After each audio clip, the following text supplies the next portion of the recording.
Welcome to the pew. Oh, Michael, Ernie. come on. Ernie, it's starting. How dare you? You know, he can't focus on one thing. It's like, how dare you? Pew. I am.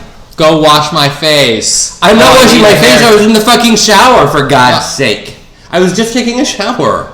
And he's the one who wanted to film episodes of the pew. We got to do the pew. We got to do the pew. Hurry up. Well, all right. Oh, and suddenly he's got to take a shower. Right, I mean, they can't see me anyway. So it's called the pew. You're I'm supposed wearing. to smell. I'm wearing.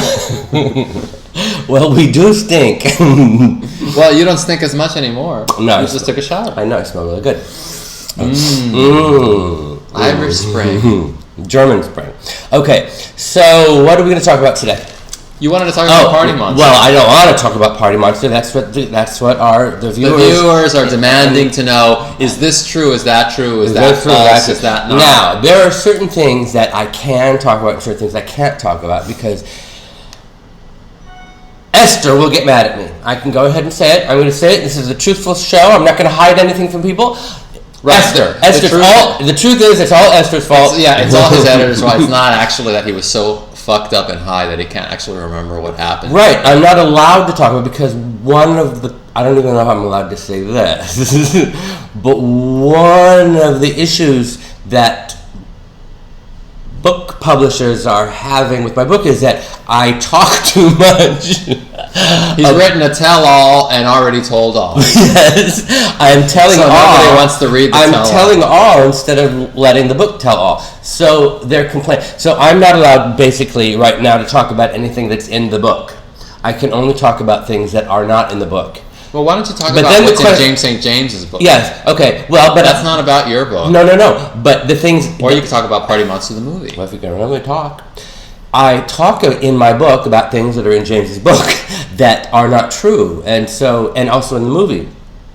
And so I guess it begs to ask, if it's important enough to bring it up that it's not true, then why isn't it in my book? Maybe that's a paradox. I think that is a paradox. Now we understand. Now we understand when it applies to us. Okay, now let's see if there are things that we can talk about that are in Party Monster and in James' book that are not true, that are not in my book, that are things that aren't interesting enough to be in my book, but are interesting enough to put on the pew. Well, did you and Gitsy have sex in a bathtub like in the movie Party Monster? Monster? No, we did not have sex in the bathtub like in Party Monster. I think we did. We talked about this already, didn't we? Like 3 episodes ago? Yeah. Well, what else do people want to know? Oh. Well, they want to know a lot of things, but I can't talk about some of them. Okay. Well, just name one thing that you can talk about that people want to know about. About Party Monster. Okay. Well, for instance... for one thing, I know that when we went to Dallas, unlike in the movie where all of a sudden there's a musical performance. Well, first of all, we did not do that. We did do it, but it wasn't in Dallas. It was in Chicago, and there was no musical performance. What actually happened was they told us, we were all high on acid, I think, or something, and the owner of the club said, "Oh, everybody, go backstage," and we didn't even know what was happening. We thought maybe there was an open bar back there or something. So we all go backstage. They were going backstage to do some drugs, right? And we see this grid, this like Hollywood Squares grid, that was built very hastily and shakily on the stage. And the owner says, "Okay, everybody get up in one of these squares." And we're all like climbing up in the squares, just like standing there. And all of a sudden, the music goes off, and the curtain opens, and ladies and gentlemen, it's the Club Kids, and we're all like, your entertainment. Yes, and we're all like standing there, like with no music playing, like just everybody staring at us, like waiting, like what are they gonna do, And we had nothing planned. And we're all just like looking at each other like when is the curtain going to close? I was not there for that. Oh, you weren't there? Okay, well, Sophia was there, and Sushi was there, and Larry T was there. And you'd think that all these attention whores whose entire career was on making spectacles of themselves, the minute the curtain opens and all these people are looking at you, you wouldn't be able to do something. Yeah, but spectacles require preparation, first of all. No, they don't. Well, certain kinds. I would argue that this spectacle, the pew, requires very little preparation. Well, I think a lot of people would agree with that. I think a lot of people would agree that it is obvious that it requires a little preparation. Painfully obvious. Painfully obvious.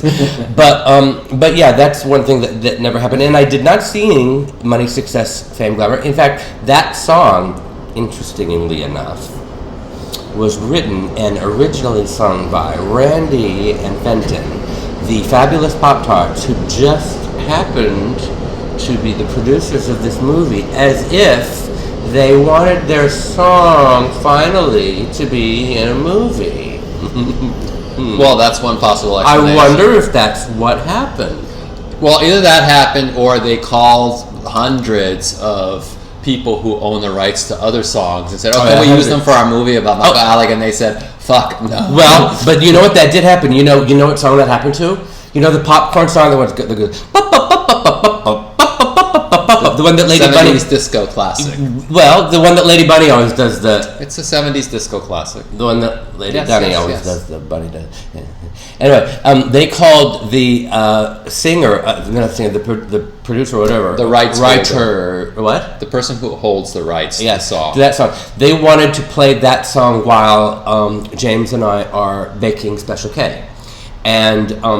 the owner said exactly what you said. Absolutely not. Club kids, Michael Alig. Not for all the shekels. Well, they were probably only offering her like $50 or something. Not for all the $50 in your budget. But she said, no, I will not be associated with those damn club kids. Those meddling club kids. And that is today's P. Now could I finally go get dressed, for crying out loud? Yeah, let's go get dressed. Put on some clothes. Goodbye. Bye.